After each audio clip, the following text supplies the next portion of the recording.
जय जय श्री राधे कृष्णा। आज आपको हम रत्न विज्ञान के बारे में कुछ जानकारियाँ देना चाहेंगे और आज से हमारा ये कार्यक्रम प्रत्येक रविवार को सुबह 10 बजे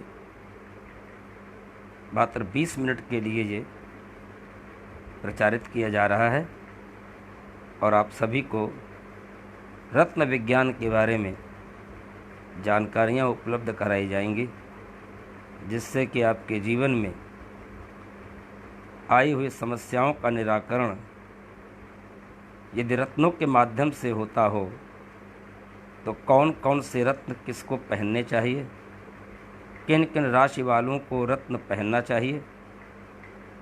यूँ तो सभी बहुतायत जानते हैं कि अमुक राशि वालों को अमुक रत्न धारण करना चाहिए, अमुक राशि वालों को अमुक रत्न धारण करना चाहिए, लेकिन ये पूरी तरह से सटीक सिद्ध नहीं हो पाती। उदाहरण के तौर पर अगर कुंभ राशि वालों को नीलम पहनना चाहिए, लेकिन अधिकतर ये देखा जाता है कि नीलम किसी को सूट करता है, किसी को नहीं करता है। और कुंभ राशि का स्वामी शनि होता है, तो उससे संबंधित रत्न स्टोन पहनने से उसको लाभ मिलेगा, ये निराधार है। इसका कोई आधार नहीं है कि अमुक राशि वालों को अमुक रत्न पहनने से उनको लाभ मिलेगा, क्योंकि अगर आपकी राशि का स्वामी कुंडली में नीच भाव होकर अगर बैठा हुआ है तब वो रत्न आपको लाभ नहीं देंगे। तो इन्हीं सब बातों को लेकर के हम आपके सामने प्रस्तुत हो रहे हैं रत्न विज्ञान। ये प्रत्येक रविवार साप्ताहिक कार्यक्रम होगा। आप सभी लोग इस कार्यक्रम में भाग लें और रत्नों के बारे में आप जानकारी करें, जिससे कि आपको इधर उधर कहीं भटकना न पड़े, कोई आपको सही मार्गदर्शन आपको मिले, कोई आपको इसमें मिसगाइड न करे। तो इसलिए इस रत्न विज्ञान को लेकर के हम आपके सामने आ रहे हैं। तो आज हम रत्नों की भूमिका के बारे में 2 शब्द आपसे कहना चाहेंगे कि यूँ तो रत्न श्रेष्ठत्व का पर्यायवाची है। अनेक स्थानों पर इसका विशेषण के रूप में प्रयोग हुआ है, परंतु सहस्त्रों वर्षों से इस शब्द का जो विशिष्ट प्रयोग हुआ है, अधिकतर ये देखा जाता है कि खनिज, प्राणिज और वानस्पतिक नगीनों के लिए ही होता चला आया है। जैसे हीरा, माणिक्य, पुखराज, पन्ना आदि खनिज, मोती, मूंगा आदि जैविक तथा तृणमती, जैट या वानस्पतिक रत्नों की श्रेणी में ही ये आते हैं। और खनिज तत्व प्रायः भूगर्भ से, प्राणिज रत्न प्रायः समुद्र के गर्भ से तथा वानस्पतिक रत्न प्रायः पर्वतों आदि से प्राप्त होते हैं। ये 3 प्रकार के रत्न होते हैं। भूगर्भ से जो प्राप्त हों उनको प्राणिज रत्न कहा जाता है, जैसे मूंगा। समुद्र के गर्भ से जैसे वानस्पतिक रत्न प्राप्त होते हैं, और पर्वतों आदि से जो प्राप्त होते हैं। और अब ये सभी प्रकार के जो रत्न होते हैं, वो पहले इनका जो वास्तविक रूप होता है वो बेडौल होता है, उसका कोई आकार नहीं होता और आकर्षक भी नहीं होते। अब जैसे समुद्र से कोई खनिज रत्न निकाला जाए तो मिट्टी से सना होगा, मटमैले रंग का होगा, उसमें कोई चमक नहीं होगी। तो ये जो काट, चमक, ये आकर्षक बनाने के लिए इनको नगीनों का जब रूप दिया जाता है तो इनको कहा जाता है रत्न। तभी ये रत्न कहलाने के वास्तविक अधिकारी बन पाते हैं। और ये रत्न कहीं एक देश में मिलते नहीं, विभिन्न रत्नों की उत्पत्ति एवं प्राप्ति अनेक अनेक स्थलों पर की जाती है। जैसे पहले ज़माने में संयोगवश ही ये रत्न प्राप्त हुआ करते थे, परंतु अब जो आधुनिक काल चल रहा है, इस आधुनिक काल में इनका व्यावसायिक स्तर और नियमित उत्पाद, साज, संचार, क्रय विक्रय का कार्य अब बड़ी बहुतायत संख्या में और विश्व स्तर पर हो रहा है और इनके महत्व एवं प्रचार प्रसार में भी अत्यधिक वृद्धि हो रही है। तो रत्नों को जहाँ एक और सौंदर्यवर्धक मान करके आभूषणों में जड़वाया जाता है, वहीं दूसरी ओर अपने रोग नाशक प्रभाव के कारण इन्हें अनेक प्रकार के औषधीय योगों में भी इनका प्रयोग किया जाता है। और इनके अतिरिक्त रत्नों का एक और महत्वपूर्ण ज्योतिषीय उपयोग भी विभिन्न प्रकार के ग्रहों के अनिष्टकर प्रभाव को कम करने के लिए, इनको कम करना या इनको निर्मूल करना माना जाता है। विभिन्न प्रकार के रत्नों में विभिन्न आकाशीय ग्रहों की रश्मियों को आत्मकेंद्रित करने की जो ये विशिष्ट शक्ति होती है, यह बात सहस्त्रों वर्ष के अनुभवों और अनुसंधानों से ये भली भांति सिद्ध हो चुकी है। इसलिए जन्म कुंडली में किसी ग्रह की स्थिति अगर दोषपूर्ण है तो उसके निराकरण के लिए उस ग्रह से संबंधित रत्न को धारण करना विशेष फलदायक होता है।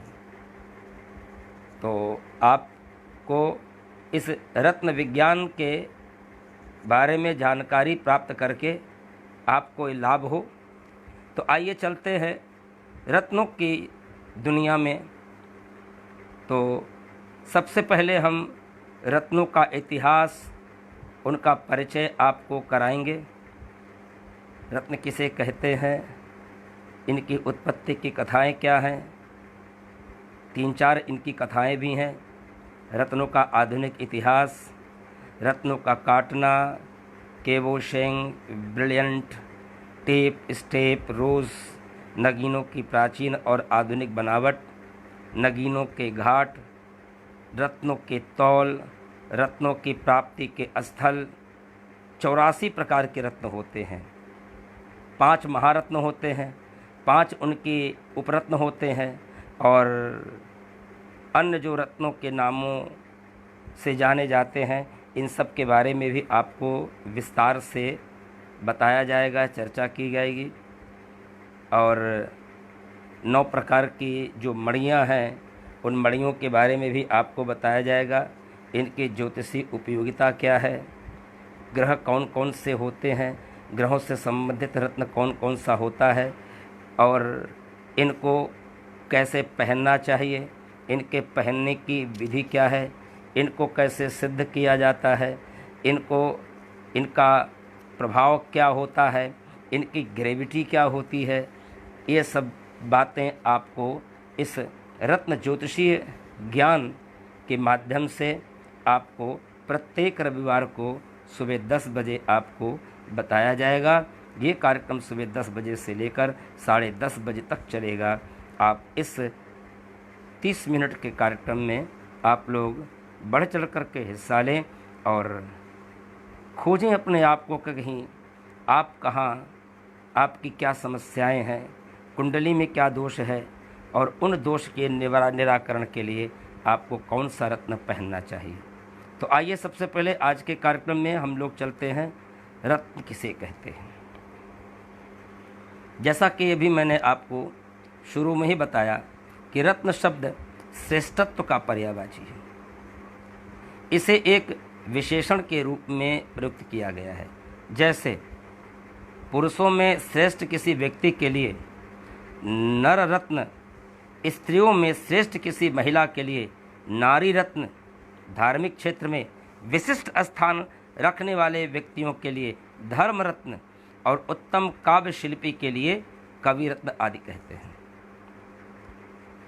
पुराने ज़माने में सोना, चांदी आदि मूल्यवान धातुओं जैसे हाथी, घोड़ा और पशुओं तथा सर्वसाधारण की सरलता से उपलब्ध न होने वाली वस्तुओं की गणना भी रत्नों के अंतर्गत ही की जाती थी। परंतु प्राचीन काल में ही रत्न शब्द का अर्थ भूगर्भ या समुद्र तल से प्राप्त होने वाले हीरा, मोती, माणिक्य, प्रवाल, ये नगीने भी रत्न हैं। आधुनिक काल में मूल्यवान धातुओं, चतुष्पदों तथा अन्य वस्तुओं की रत्न की परिभाषाएं इनको अलग की जा चुकी हैं, इसलिए यह केवल जवाहिरात के अर्थ में ही अब ये प्रयुक्त होता है। तो भूतलीय या समुद्रगर्भी रत्न का सौर मंडलीय ग्रहों का आपस में क्या संबंध है तथा जीवन पर इनका क्या प्रभाव पड़ता है, और ज्योतिषी दृष्टि से यदि देखा जाए तो मानव मात्र के लिए किस प्रकार ये उपयोगी सिद्ध होता है, इसकी जानकारी के लिए आपको विभिन्न प्रकार के रत्न, मणि, मोहरे, इनके नाम, इनकी उत्पत्ति, इनकी कथाएं तथा इससे संबंधित कुछ अन्य विषयों पर भी हम ध्यान देंगे। अतः ये जो आपके समक्ष रत्नों के बारे में ये प्रकरण प्रस्तुत किया जा रहा है, इसमें सबसे पहले आपको हम इस रत्नों की उत्पत्ति की कथाओं के बारे में थोड़ा चर्चा करेंगे। पुराणों तथा रत्न विषयक प्राचीन ग्रंथों में रत्नोत्पत्ति के संबंध में अनेक प्रकार की कथाएं पाई जाती हैं। आपकी जानकारी के लिए बहुत ज़्यादा कथाएं तो यहाँ पर बता पाना संभव नहीं है, लेकिन कुछ जो विशेष कथाएं हैं रत्नों के इतिहास के बारे में, आपको उसकी जानकारी हम आपको देंगे। तो पहली कथा आपको मिलती है 18 पुराणों में अग्नि से। अग्नि पुराण के अनुसार जब महाबली दैत्य वृत्तासुर ने देवलोक पर आक्रमण किया, तब भगवान श्री विष्णु की सलाह पर देवराज इंद्र ने महर्षि दधीचि से उनकी हड्डियों का दान मांगा। महर्षि के सहमत हो जाने पर उनकी हड्डियों का इंद्र ने वज्र नामक अस्त्र का निर्माण किया और उस अस्त्र के द्वारा वृत्तासुर का संहार हुआ। अस्त्र निर्माण के समय महर्षि दधीचि की हड्डियों के जो सूक्ष्म खंड पृथ्वी पर गिरे, उनसे हीरे और अन्य रत्नों की खानें प्रकट हुई। दूसरी कथा आती है समुद्र मंथन से संबंध में। समुद्र मंथन के समय जब अमृत कलश प्रकट हुआ तो दैत्य लोग उस अमृत घट को लेकर भाग खड़े हुए। आप लोग आजकल प्रत्येक दिवस में रात्रि 8 बजे श्रीमद् भागवत महापुराण की कथा का श्रवण कर रहे हैं। उन कथा में आपने समुद्र मंथन की कथा आपने सुनी होगी, और अभी दैत्यराज वृत्तासुर के बारे में आपने कथा सुनी। ये दोनों कथाएं श्रीमद् भागवत महापुराण में इनका उल्लेख किया गया है, आप लोगों ने कथा सुनी होगी। तो समुद्र मंथन में जब अमृत कलश प्रकट हुआ तो दैत्य लोग उस अमृत कलश को लेने के लिए दौड़े। ये देखकर देवताओं ने उनका पीछा किया। उस छीना झपटी में अमृत के कुछ कण छलक कर पृथ्वी पर गिर पड़े, तो जो कालांतर में विविध रत्नों के रूप में ये परिणित हो गए। इस प्रकार अमृत कणों द्वारा भी विभिन्न प्रकार के रत्नों की उत्पत्ति हुई। तीसरी कथा आती है जब दैत्यराज बलि से वामन वेशधारी श्री विष्णु ने 3 पग भूमि का दान मांगा था और दैत्यराज ने उसे देना स्वीकार कर लिया था। तब श्री विष्णु के विराट रूप धारण कर 3 पगों में तो तीनों लोकों को नाप लिया और शेष आधे पग में उन्होंने दैत्यराज के शरीर को नाप लिया। उस समय वामन भगवान के स्पर्श होते ही राजा बलि का संपूर्ण शरीर रत्नमय हो गया। तब देवराज इंद्र ने दैत्यराज बलि के उस रत्नमय शरीर के ऊपर अपने वज्र द्वारा जब प्रहार किया तो इसके कारण वो शरीर खंड खंड हो गया और उनसे विभिन्न प्रकार के रत्न प्रकट हुए। उसके पश्चात भूत भावन भगवान शंकर ने उस रत्नों को अपने चारों त्रिशूलों पर स्थापित करके सर्वप्रथम उनमें नवग्रह एवं 12 राशियों का प्रभुत्व स्थापित किया। उसके पश्चात पृथ्वी पर 4 दिशाओं में गिरा दिया, जिसके फलस्वरूप विभिन्न प्रकार के रत्नों की खानों की उत्पत्ति हुई। राजा बलि के शरीर के अंग प्रत्यंगों से 84 प्रकार के मणिरत्नों की उत्पत्ति बताई गई है। इनमें से 21 रत्न माणिक्यों के बारे में आपको हम बताते हैं। पहले हीरा मस्तक से, माणिक्य पृथ्वी पर गिरे थे रक्त से, प्रवाल समुद्र में गिरे थे रक्त से, मोती मन से गिरा था, नीलम नेत्रों से निकला था, पुखराज मांस से निकला था, पुखराज मांस से निकला था, पन्ना पित्त से निकला था, गोमेद मेद से निकला था, वैदुर्य यज्ञोपवीत से निकला था, वैदुर्य यज्ञोपवीत से निकला था, फिरोजा नसों से निकला था, और भीष्मक मणि बलि के मस्तक तथा वायुवीर के एकत्रीकरण से निकला था, तैलमणि त्वचा से निकला था, चंद्रकांत मणि नेत्रों की श्वेत कांति से निकला था, उपलक मणि कफ से निकला था, स्फटिक मणि कफ से निकला था, धूत मणि घृत मणि कांख से निकला था, मासन मणि मल से निकला था, उलोक मणि जीभ से निकला था, लार्जावत मणि केश और मुकुट से निकला था, भीष्म पाषण वीर से निकला था, और पारस मणि हृदय से निकली थी। और चौथी कथा इस संबंध में आती है कि गरुड़ पुराण के अनुसार प्राचीन काल में बल नाम का एक दैत्य ने देवलोक पर आक्रमण करके जब देवताओं को परास्त कर दिया, तब देवराज इंद्र ब्राह्मण का वेश धारण करके उस दैत्यराज के पास गए और उससे यज्ञ पशु बनने की भिक्षा मांगी। महाबली दैत्य ने इंद्र की प्रार्थना को स्वीकार कर लिया। तब देवताओं ने उसका वध कर दिया। उस दैत्यराज के शरीर के विभिन्न अंग पृथ्वी पर जहाँ जहाँ गिरे वहाँ वहाँ पर विभिन्न प्रकार के रत्नों की खानें प्रकट हो गईं। उनमें से कुछ मुख्य रत्न की उत्पत्ति के बारे में बताया गया, जैसे हीरा, जहाँ जहाँ उसकी हड्डियाँ गिरीं वहाँ हीरों की खानें प्रकट हुईं। मोती, उनकी दंत पंक्तियों में जिन जिन स्थानों पर गिरी वहाँ वहाँ मोती उत्पन्न हुए। मोती की उत्पत्ति के 8 स्थान इस प्रकार कहे गए हैं, जैसे सीप, शंख, मछली, सर्प, शूकर, हाथी, बादल और बांस। इसमें सीप से उत्पन्न मोती ही उपलब्ध हो पाती है। शेष स्थानों से उत्पन्न मोती ये बहुत जल्दी उपलब्ध नहीं हो पाते। माणिक्य दैत्यराज के रक्त सूर्य की किरणों से शोषित होकर के जब वो आकाशगामी हो गया था तो उस समय लंकापति रावण ने उसे मार्ग में ही रोक करके सिंघल द्वीप की एक नदी में गिरने के लिए विवश कर दिया। तब से उस रावण गंगा नामक नदी में ये माणिक्य उत्पन्न होने लगे। चौथा पन्ना, नागराज वासुकी उस दैत्यराज के पित्ते को लेकर जब आकाश मार्ग से जा रहे थे तो पक्षीराज गरुड़ ने उन पर हमला किया। फलतः वह पित्ता माणिक्य पर्वत की उपता के में जाकर गिर गया, वहाँ मरकर पन्ने की खानों में उत्पन्न हो गया। नीलम, दैत्यराज के नेत्र सागर तटवर्ती भूमि पे गिरे, जहाँ गिरे वहाँ पर इंद्रनील नाम की यानी इंद्रनील यानी नीलम की उत्पत्ति हुई। पुखराज, दैत्यराज का पुष्पराग जैसा सुंदर चर्म हिमालय पर्वत पर गिरा, वहाँ पर पुखराज उत्पन्न हुआ। वैदुर्य मृत्यु के समय दैत्यराज की घन गर्जना द्वारा विभिन्न रंगों के वैदुर रत्नों की उत्पत्ति हुई। गोमेद, दैत्यराज के वीर हिमालय के उत्तरी भूभाग में गिरे, वहाँ से गोमेद की उत्पत्ति हुई। प्रवाल, दैत्यराज की आंतें जिन देशों में समुद्र में गुड़ी वहाँ पर प्रवाल उत्पन्न हुआ। रुद्राक्ष, दैत्यराज के रक्त की अग्नि से नर्मदा नदी में प्रक्षिप्त किया, उससे रुद्राक्ष अर्थात अनेक मणियाँ उत्पन्न हुई। वैक्रांत मणि, दैत्यराज के नख उखड़कर कमल वन में जा गिरे और उनसे वैक्रांत यानी ककेतन मणियाँ उत्पन्न हुई।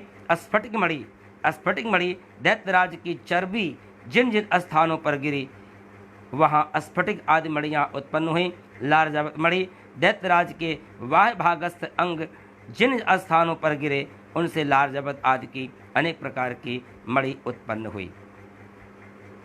अतः इस प्रकार से बलापुर के विभिन्न शारीरिक अवयवों द्वारा विभिन्न प्रकार के रत्न और मणियाँ की उत्पत्ति हुई। अलाउद्दीन खिलजी का नाम आप सभी लोग जानते होंगे। अलाउद्दीन खिलजी के कोषागार अध्यक्ष श्री चंद्रकांत ठाकुर फेरू ये रत्न परीक्षा और उनके द्वारा गुरुदास कृत रत्न परीक्षा आदि ग्रंथों के द्वारा भी देवताओं द्वारा दैत्यराज बल्कि यज्ञ पशु बनाकर मारे जाने और उनके शरीर के विभिन्न अवयवों द्वारा विभिन्न प्रकार के रत्नों की उत्पन्न कथाएं पाई जाती हैं और ये सभी कथाएं लगभग एक जैसी हैं। सत्यता और वास्तविकता चाहे जो कुछ भी हो, लेकिन जो कुछ भी हो, रत्नों के इतिहास से हमको ये तो ज्ञान होता ही है कि रत्नों का इतिहास हो, चाहे पुराणों का इतिहास हो, इतिहास चाहे जो भी हो, क्या सत्य है क्या असत्य है ये तो परमात्मा जाने। लेकिन आप सभी इन सब कथाओं का श्रवण केवल बुद्धि की शक्ति से ही नहीं बल्कि हृदय की शक्ति से भी इनका श्रवण करें। बुद्धि का बल ही न लगाएं, हृदय का भी बल लगाएं, भाव का बल लगाएं, तब आपको ये कथाएं समझ में आएंगी, रत्नों के इतिहास के बारे में समझ में आएगा। आज का कार्यक्रम बस यहीं पर समाप्त होता है। अगले रविवार को रत्नों के इतिहास के बारे में और रत्नों के बारे में अन्य जानकारियाँ कि रत्न कैसे काटे जाते हैं, इनका परीक्षण कैसे किया जाता है इत्यादि समस्त जानकारियाँ और इन रत्नों की प्राचीन बनावट, इनकी आधुनिक बनावट, नगीनों के घाट क्या क्या होते हैं, रत्नों की तौल क्या होती है और रत्नों की प्राप्ति स्थल कहाँ कहाँ होते हैं, इन सब की जानकारी के साथ आपको हर प्रत्येक रविवार को रत्नों के बारे में जानकारियाँ उपलब्ध कराई जाएंगी। और इन्हीं शब्दों के साथ आज की इस रत्नों की जानकारी विश्राम करती है। जय श्री राधे कृष्णा।